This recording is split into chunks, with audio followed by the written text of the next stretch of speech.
I'm going to end with one question from the audience, one question from me, one question from the audience, and I'd like to address first His Holiness, and then not all of you, but one of you, if you feel you have a spark to answer this question, and that is something that all of you have worked on in many different ways, and that is the question of human rights.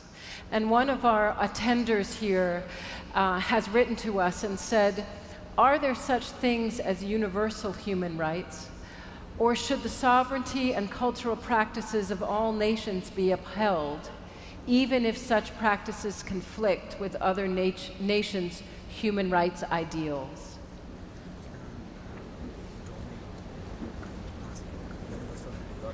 No.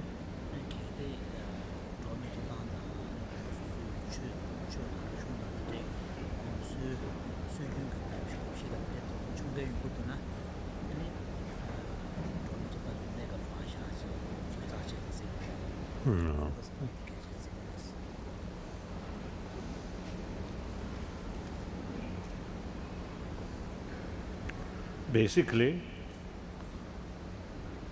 or I think firstly, human right is something universal. Talking about right of human being, that must cover 6 billion human beings. 6 billion human beings. Then the various different religious traditions,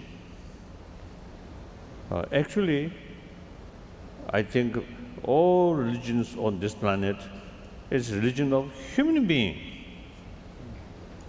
isn't it?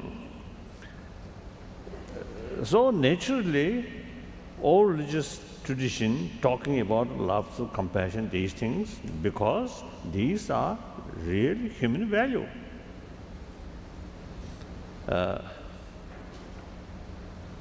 So I think all these major religious traditions, not talking about the experience of those angels. They may have different sort of experiences, but never touch that thing. As it touch human being sort of feeling. So that means that all the religions are human religion. And then human value, these the compassion, or these things are universal. As I mentioned before, 6 billion human beings, not only our generation, but from many generations, they come from mother's womb. Nobody come from sky. So same. All 6 billion human beings survived by the care of mother. So therefore, in case, I think including Buddhism, now for example, I think you touched a bit. In Buddhism, in the monks, nuns, although the Buddha gives equal opportunity, the highest ordination of monk also you see the female highest ordination, same level. However, in the actual sort of process, in actual practice, I don't know. The bhikshu or male ordinated usually consider higher than female. These, I think, they according the social habit at that time. So now things changing. So some of these sort of practice, I think, have to make some kind of modification. That's how I feel.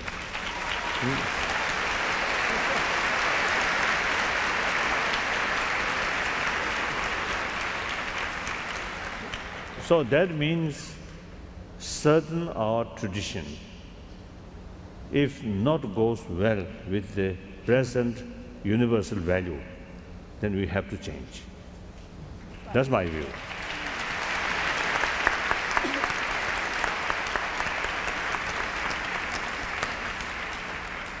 like to ask one of our panelists who might have a spark in response. Abdu.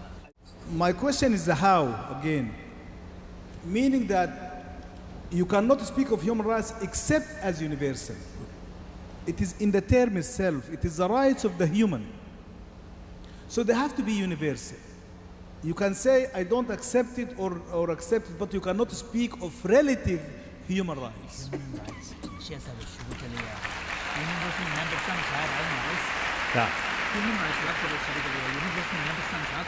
And often for people who say human rights are Western, I say that's a contradiction in terms. The phrase itself is incoherent. They cannot be Western and universal at the same time. If they are universal, then they are of all people for all people.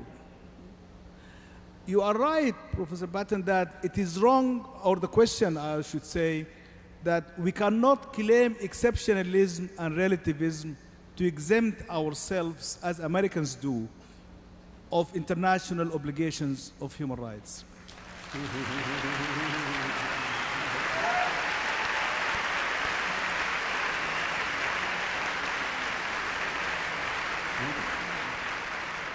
And I think it is ironic. It's ironic that this country is the only country in the world, or rather the only government in the world, that refused to ratify the Rights of the Child Convention. The only country. Rights of the Child Convention. So we can, in this country, be as relativist as everybody else. And that is a charge for us in this room. How to raise our country's commitment and standing to the same that we demand of others.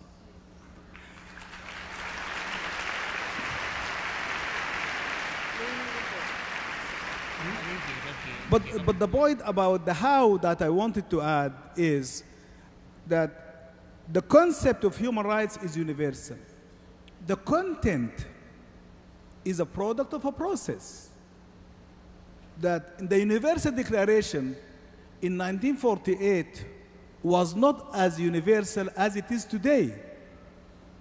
Meaning that over time, through international collaborations, through civil society collaborations, we have come to more consensus on what the content is than we were in the past.